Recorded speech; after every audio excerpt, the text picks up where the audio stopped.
to open our hearts and listen attentively, understand the message, and to put it into practice,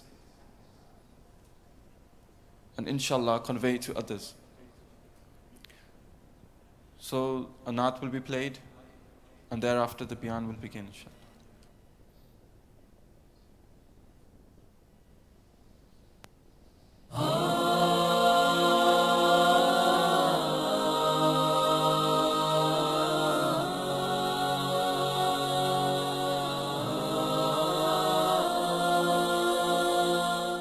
یہ خواب میں نے عجیب دیکھا، نبی کا روضہ قریب دیکھا. یہ خواب میں نے عجیب دیکھا، نبی کا روضہ قریب دیکھا. پڑھا جو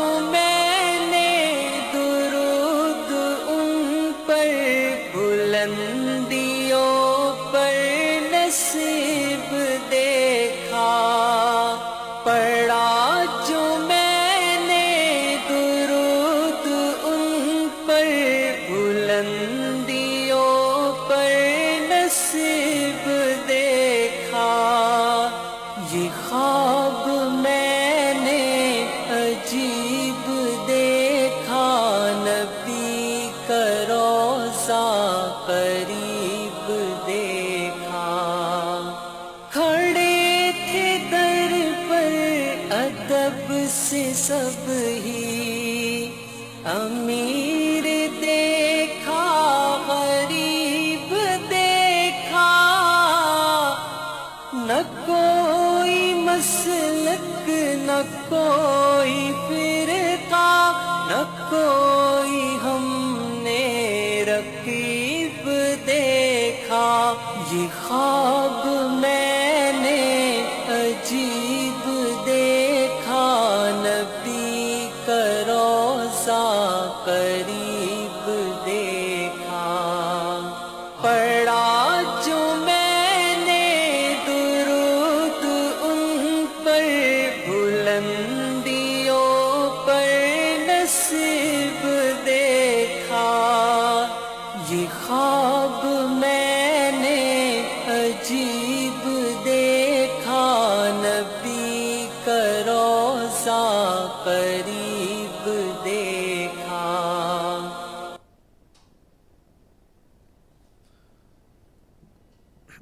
اعوذ باللہ من الشیطان الرجیم. بسم اللہ الرحمن الرحیم. اللہم صلی علی سیدنا مولانا محمد وعلی آلہ وصحبہ اجمعین. Today we're gathered here on the Yawm al-Arafat, the day of Arafat. And as we speak, there are people in the Holy Lands performing the annual pilgrimage, performing the Hajj. There are people from all different backgrounds, different races, different genders, different ages, performing the pilgrimage. They're sacrificing their time to go there and do this. Some of them have taken time off work to perform the pilgrimage. Some haven't. Perhaps they just don't work, or either way, they're still giving up their time to do the Hajj.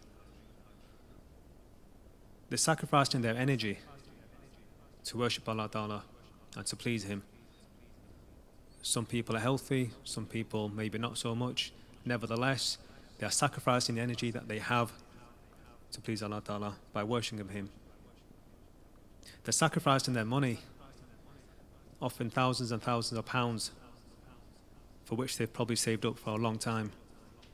The same money that could be spent elsewhere, they're sacrificing to do the pilgrimage.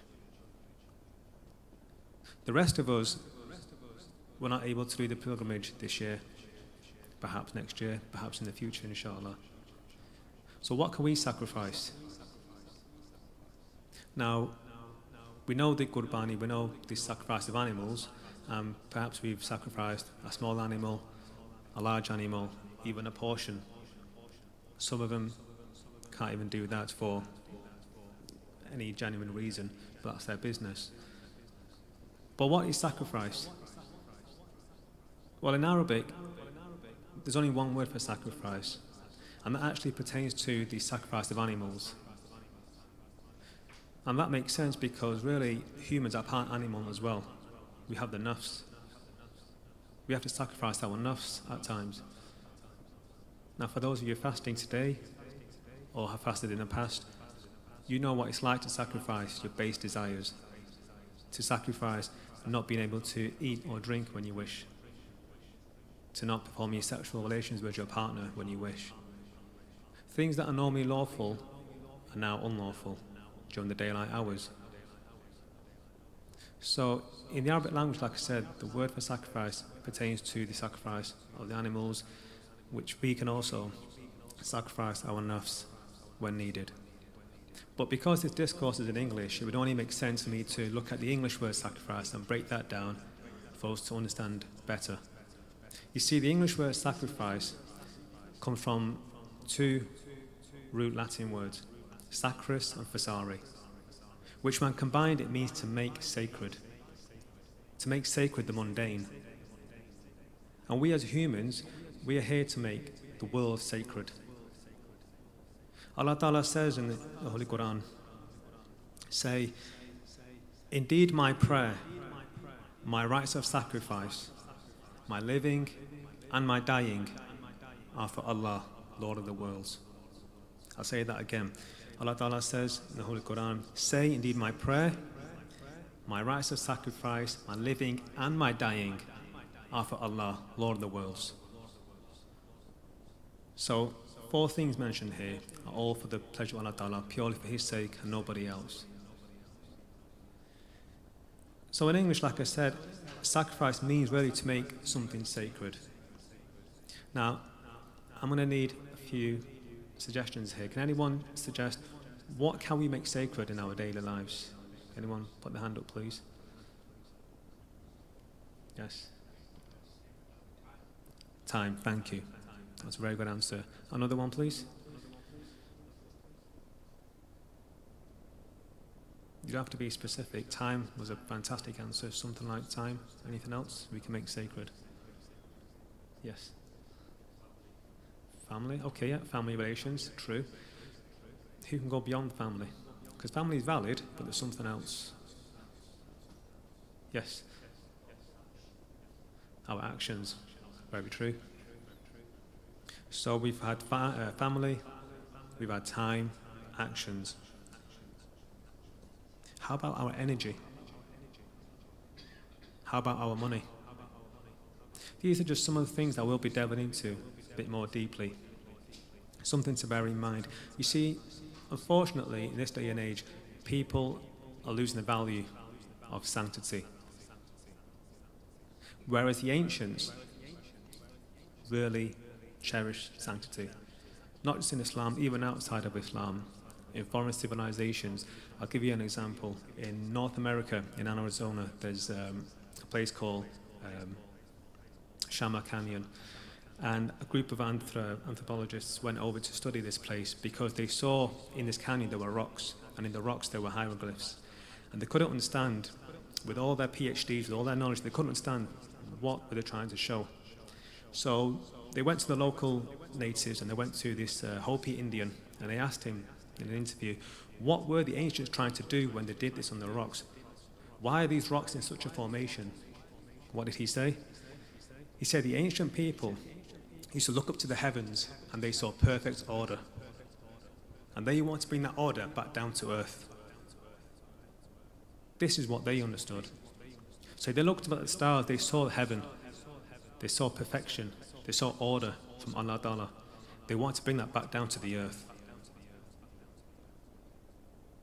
Now, unfortunately, in this day and age, living here, we can't always see the stars at the night, primarily because of light pollution. However, anyone who's been abroad or in the countryside, if you ever see the stars, you're left to be amazed. You see perfection. You see order. You see the signs of Allah Ta'ala if you look deeply enough. So that's an example in North America, the ancient people who used to live there. In Mecca, the Kaaba itself is astronomically aligned. It's aligned to the star Sahel. Now, not many people know this, but astronauts, when they go into space, they don't use the North Star to guide themselves. They use the same star, Sahel, to guide themselves to make sure they're on course. The same star that is astronomically aligned with the Khana Kaaba, even the non-Muslims use. This is the star Sahel. It's often named, I think, Carina. It's in the constellation of, I forgot the name of the constellation, but you can Google Sahel. It's a true fact. NASA cannot deny this. Even the non-Muslims use the same star that's astronomically aligned with the Kaaba. Even the Chinese, Confucius, he once said that the world is here for humans to make sacred.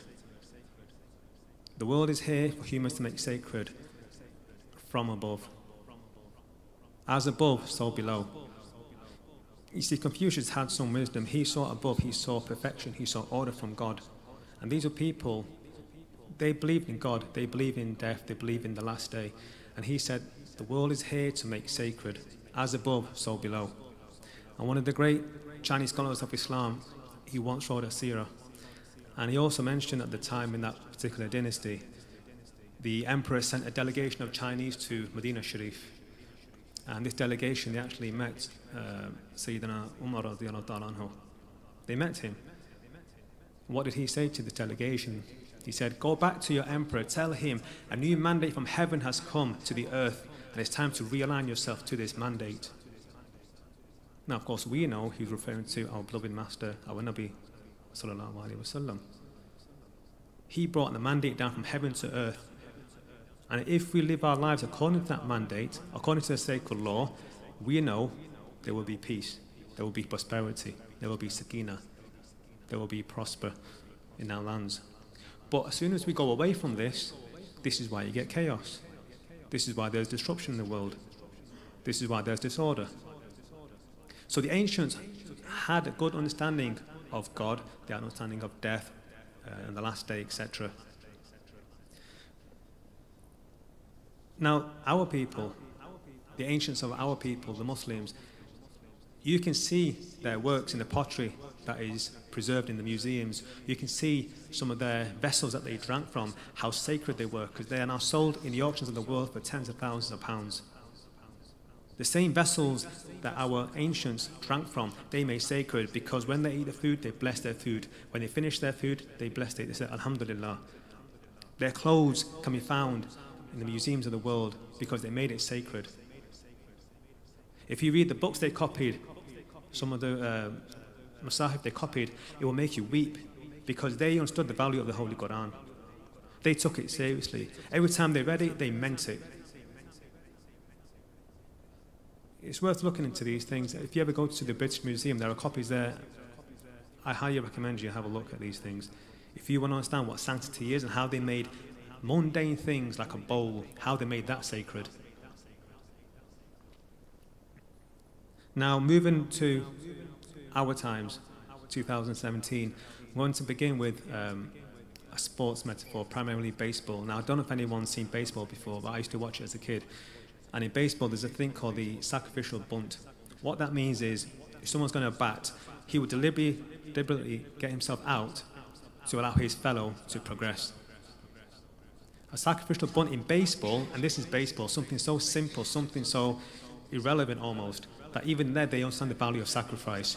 The batter will get himself out just to let his fellow teammate progress. The great Sahaba, Zubair ibn al-Awam, once he was taking off his shirt to change his shirt, and someone else saw his body, and he counted over 70 wounds on his body. Not one, not two, not three, 70 wounds on his body. He asked the Sahaba, how did you get these wounds? What did he say? I was defending the Messenger sallallahu alaihi wasallam. He was a human shield. He was willing to give his own body, his own life, not once, on numerous occasions. because he would rather himself be stabbed, he would rather himself be hurt than let a single arrow, a single sword, a single spear touch the blessed body of our Messenger sallallahu alaihi wasallam. That's sacrifice. And that's what Islam is. Islam is all about the deen progressing from generation to generation. It's about Islam going forward. And from time to time, if it means we have to get out of the way, then we get out of the way. The deen must go forward. So, I asked you earlier on a few things we can potentially sacrifice. And we mentioned money, time, energy, family, actions. So now I don't have to tell you how to sacrifice these things, but it's worth thinking about, because alhamdulillah, we're living in this country, we're in ni'mah. We have ni'mah all around us. We have electricity, we have a building, we have security. We're able to preach the message peacefully. We're in blessing all the time. So what are we doing to give something back? What are we sacrificing with regards to our money? Now, I'm not saying go out and spend all your money and become completely broke. No, let's be sensible. But what are you doing with your money? You see, when we go out for a meal with our friends, we're happy to spend £10, £20 easily on a meal in one go. But when it comes to giving to charity, why do we find it so hard? Where's the sacrifice then? Why does it hurt us so much to give money to charity? We have projects going on in this very Zawiya, at home and abroad. Why is it so difficult to donate when the time is right? Is it because no one's going to see the effects? Is it because we're not going to be praised? No. If you're going to do this, do it purely for the sake of Allah Ta'ala. Do it for Him and Him alone. And I'll tell you something now, whatever you give now, you're going to get more back than what you give. You give £10 today, you're going to get more back than what you gave. You might not see it immediately, but that takes patience. You might never see it in this life, but you're going to get it back in the next life. You might get both. So if you sacrifice your money for Allah Ta'ala, I guarantee you, you're going to get it back and more. What about da'wah? What about preaching the message? Now, not all of us can go out and do da'wah. Perhaps we're studying, perhaps we're working, you can't get time off. That's understandable. But we have brothers here who actually go out and preach the message. Why don't we support them? At least do something to support them. It doesn't cost much. Just buy one book, £3, £2. Let that book be a tool for you to sacrifice.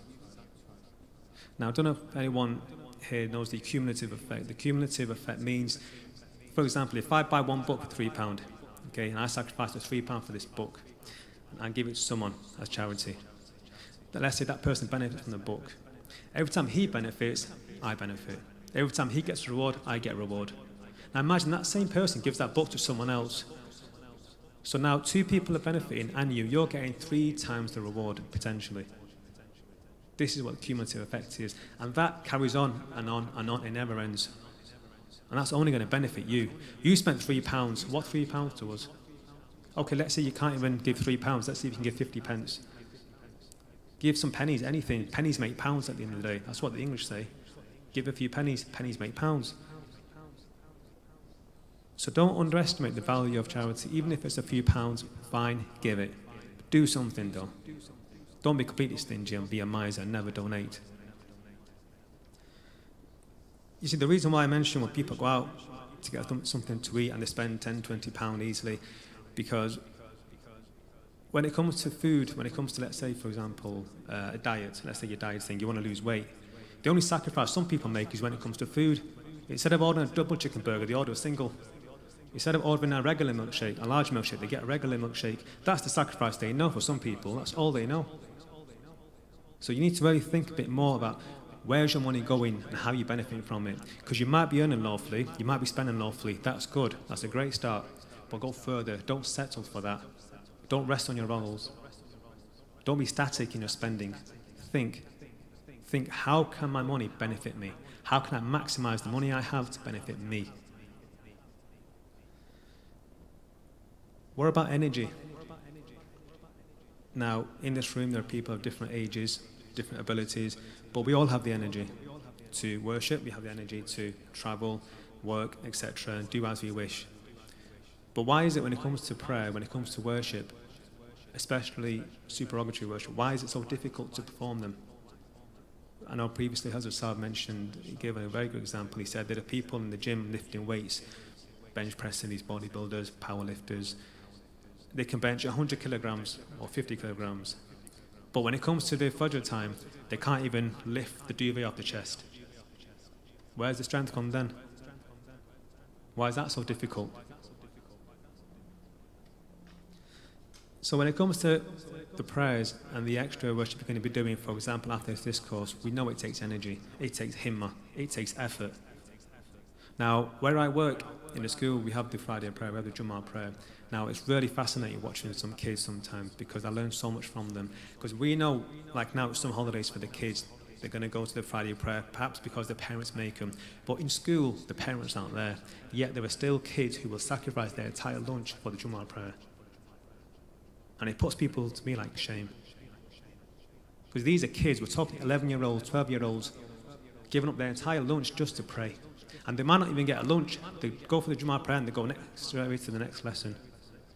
And this is 11 and 12-year-olds we're talking about. So what about us, grown adults? What are we doing?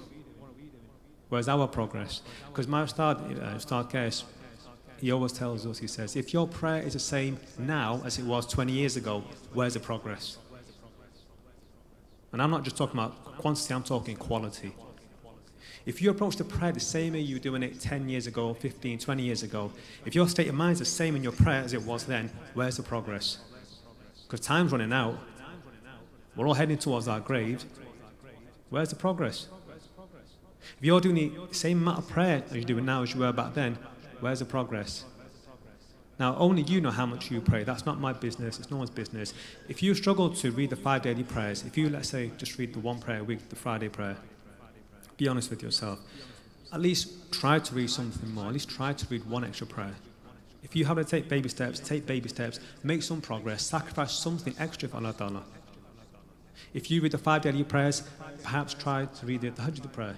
If you can't read it every day, perhaps on the weekends or your day off, sacrifice that extra bit of time, that extra bit of energy for your Lord, and I guarantee you'll get it back. And I've seen this with my own eyes. I'm telling you, you're going to get something back and a lot more than what you gave.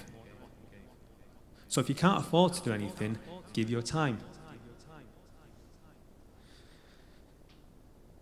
Now, for those of you fasting today or fasted in the past, you know what I mean. You know what it's like to give up your base desires. You've had a taste of sacrifice, no pun intended. But I'll give you an example. Last week was one of the biggest boxing matches of this decade. You don't need me to tell you who it was, but this was late at night. And it's surprising to see how many people will sacrifice their sleep to be entertained. They will sacrifice their money, they will pay, I don't know how much it was for pay-per-view to watch this particular boxing match. They will sacrifice anything to be entertained. Why is it when it comes to boxing, we can stay up all night and watch boxing? Why can't we do the same thing for worshiping our Lord, for something that's actually going to benefit us? Boxing is not going to help me in life. Watching boxing is going to bring me nothing. It's like the phone, this phone. If I'm on the phone all the time, it's not benefiting me really, it's just bringing me a phone bill. Now, not long ago, someone sent me a video on WhatsApp, and in a way, I wish I never saw it, because I don't like seeing people's faults. This guy's reading namaz, and he pulls the phone out, checks his messages, and carries on reading namaz. Where's the sacrifice? What's the prayer for? If you're answering the phone during the prayer, who are you praying to? Now, people laugh at this when I saw this. People send messages saying lol, or it's not funny, it's quite sad really. This person's in a state of prayer and he's checking his messages while he's on the phone. Someone told me a while ago, now I don't know if this is true or if he was joking, he said the person reading namaz, well, he should be reading namaz, he pulls his phone out and goes, oh sorry brother, I'm in the third, oh God, I'll bring you right back. And then he carries on praying. Again, I don't know if this is true, it's not the point. Where's the sacrifice? Where's that time you're sacrificing for your Lord? You see, when it comes to the dentists or the doctors, they're not sacrificing their time. They get paid to give you their time. But Allah Ta'ala is there for us 24/7. Whenever we need Him, He's there for us. He's always there for us, but when are we there for Him? What have we done in return? He's given us so many ni'mah or so many blessings in life. What have we given back in return? Have we given more than what we used to? These are rhetorical questions you have to ask yourself. Where is the progress in what you're offering to your Lord? So like I said, in this Zawiya, we're very grateful. We have people doing projects in Bolton and further out, and if not abroad. So please take the opportunity, make yourself better than you were yesterday. And our sacrifice is not once a year, it's not just a Qurbani, it's not just the sacrificing animals and that's it, this time next year we'll do the same. No. What can you do from now until the next Hajj? What sacrifice can you give? I've given you two options already. I've given you money, I've given you your energy. What can you do? Now time. Our respected elder mentioned time before. Time is one of the things that I always try to stress to people. And I'm going to use a famous quote from Napoleon Bonaparte. He once said, "Space I can recover, time never." Napoleon, one of the greatest military leaders of all time, said, "Space I can recover, time never." Meaning there are so many things in life you'll lose. Let's say, for example, you lose your money, you can get it back. If you may be healthy one day, the next day you're ill, you can get your health back. Whereas time, on the other hand, you're never getting it back. Time is only going in one way, and we're all heading towards our graves. You're never going to get back this second you just spent now listening to me. You're never going to get it back. Now, the fact that your brothers are here, it's a good sign that you've given up your time. You could be elsewhere doing something else rather than being here right now. If you're watching online, you could be doing something else on the internet, God knows what. But the fact that you're listening to this, it's a good sign. It means you're sacrificing your time to learn something, to make yourself better. So when it comes to time, just give something else. Give something to the Deen, give something to Allah Ta'ala, give something back. If it's just the one extra prayer you read in the middle of the night, then let it be that one thing. Because that one thing could be your salvation. You see, sometimes when I go to work in the morning, I start quite early. I start about 7 o'clock, and I'm driving and I see people jogging. First thing in the morning, they're jogging. Doesn't matter what the weather conditions are, they're jogging. Now, the fact that these people are giving up their time, giving up their sleep, just to go jogging, just to improve their health, that says something. See, that person is jogging out there for dunya. For dunya, they're doing this. They're giving up their sleep just for dunya. What about us? We should be aiming higher than that. We want the akhirah. Yet we're not willing to give up our sleep. All the great awliya, whether it's Hazrat Abdul Aziz, the Baq rahimahullah, Imam Ghazali rahimahullah, any of the Sahaba, they all sacrificed their time, they sacrificed their energy, they sacrificed their wealth where possible. And they did it all for Allah Ta'ala. They didn't do it for self-praise. They didn't do it to be liked in the community. They didn't do it to have titles. Now, I don't know people's inward state. We don't know the inward state that people do in pilgrimage right now. But there are some people, perhaps, they come back just to be called a Hajji, just to get that title. Perhaps. All the great people of Allah, all the great awliya, they sacrifice so much, more than we can ever do, but at least we can try to follow their example. And the people that sacrificed more than anyone were the prophets. Our beloved master, our Nabi Sallallahu Alaihi Wasallam, he sacrificed more than anything. But you know what? He never complained. He never wanted to be praised. Not for his sacrifice. He never wanted this for himself. He did it purely to please his Lord, his beloved, his everything. So when it comes to time, ask yourself, what are you doing with your time? If you're a student and you have holidays, what are you doing with your time? How are you benefiting yourself? How are you benefiting others? What are you making sacred? Now, like many things in life, it's not all about quantity, it's all about quality. And like I mentioned, you could be performing some extra worship, you could be praying extra nawafil, etc. But if you're not there for Allah Ta'ala, then ask yourself, where's the quality in that prayer? And it's a good thing you're doing extra prayer, it's a good thing you're doing something extra than what you normally be doing. But if you're going to be doing something, if you're going to sacrifice your energy, if you're going to sacrifice your time, if you're going to sacrifice your money, you may as well get a reward for it. Do it for the best of intentions. Do it for Allah Ta'ala. There's a famous singer in America. I don't want to mention the name because I don't want to promote music. However, I find it very interesting. The sacrifices some of the non-Muslims make purely for the dunya. I find it very, very fascinating because these people, they're aiming for name and fame. They're aiming to make millions. That's their business. Okay. But at the same time, you have to give credit where it's due, because in their head, that's everything. In one of the interviews, this singer, he said, he was talking about his daily schedule and what he does when he wakes up. If he's not working on his album, he's working on the movies. If he's not working on the movies, he's working on promotion and marketing. And then the interviewer stops and he goes, hold on, when do you sleep? He goes, sleep? He goes, I don't sleep. Sleep was for people that are broke. That was his mentality. He would rather sacrifice his sleep just to make money. What about us? We should be aiming higher than money. We should be aiming higher than name and fame. Where's our sacrifice of sleep?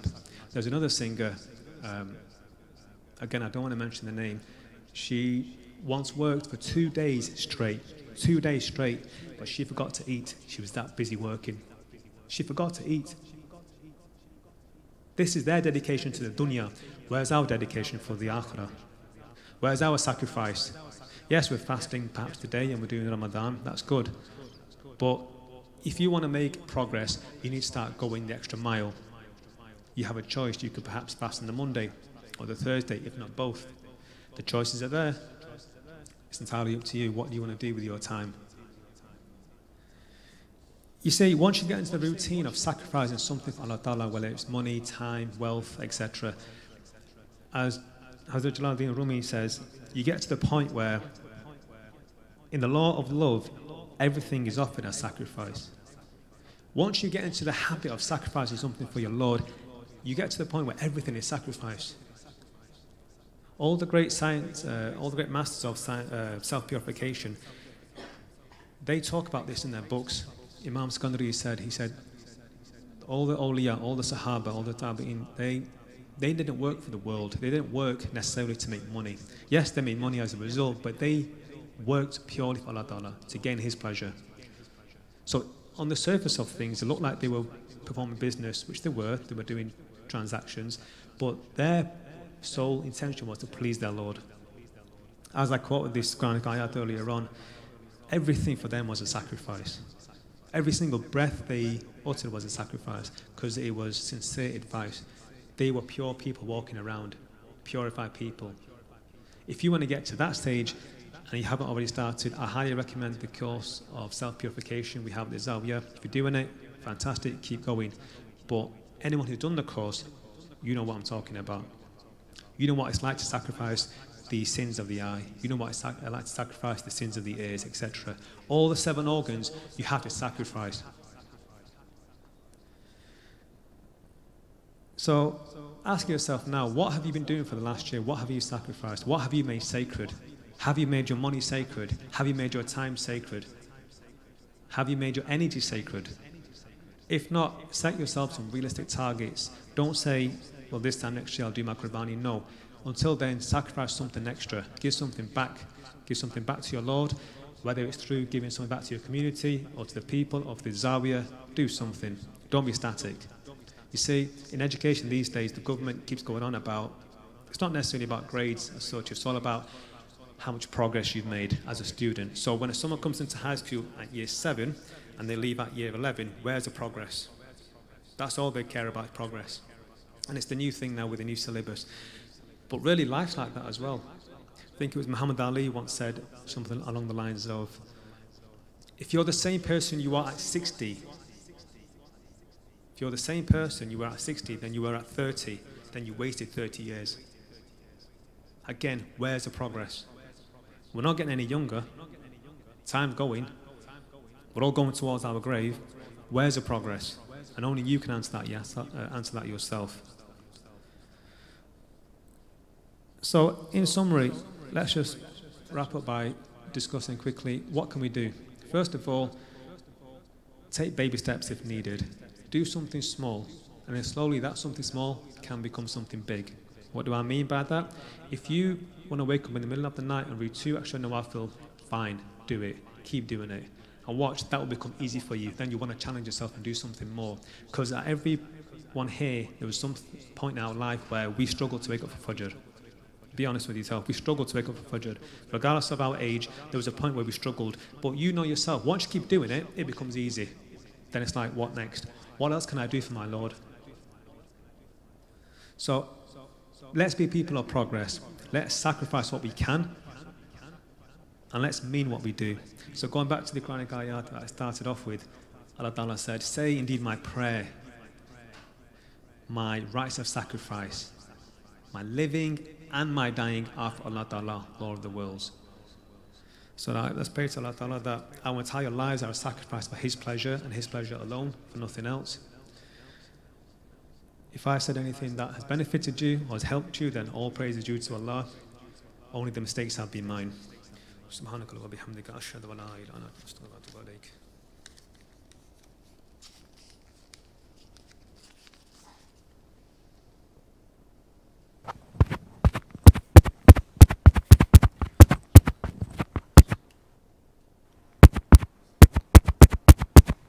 Alhamdulillah, as we heard the significance of time and how to use it to our best of abilities and our advantage, as we heard the benefits and of the usage of time to our advantage and the best of our abilities and the importance of time. So now we have this time after the discourse until further announcement to use for our individual ibadat and amals and worship, inshallah. So those brothers who are sitting the itikaf, they can perform their personal and itikaf amals. If they're on the spiritual ascension, they can practice their spiritual ascension cycles. If they are doing khalwat for Morocco, they can perform them. And there's also a specific amal for the day of Arafah, a specific nafal.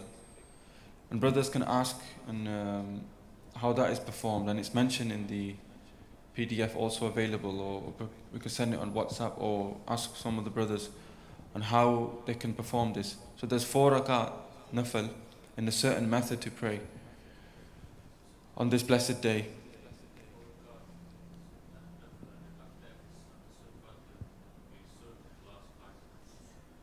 So that's, as the brother is saying, there's 4 rakat nafal, and after Surah Fatiha to recite Surah Ikhlas 5 times in each rakat.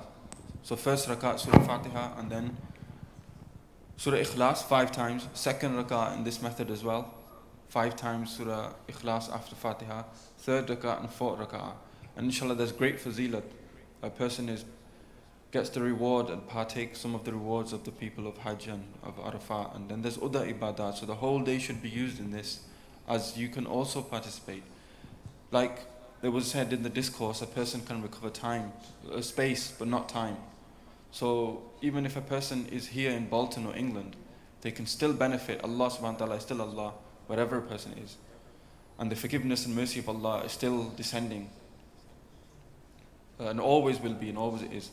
So a person has a special chance of closeness on this day. But the time, if this goes and if it's used in any other way and wasted, that a person can't recover. Tomorrow will be 10th of Dhul Hijjah, not 9th. After Maghrib it will go, the time will expire. So alhamdulillah, we have a couple of hours until Asr. Maximize it, plan a person's time, plan it themselves. And ask any of the brothers who they can, this brother at the Sham, this brother can help in more and help you planning his time, alhamdulillah, if you need help. So Jazakallah khair, ahsan jazaa. Inshallah, until any further announcement, brothers are requested to stay in the masjid and partake and individually and help each other where they do need help. Jazakallah. Assalamu alaikum.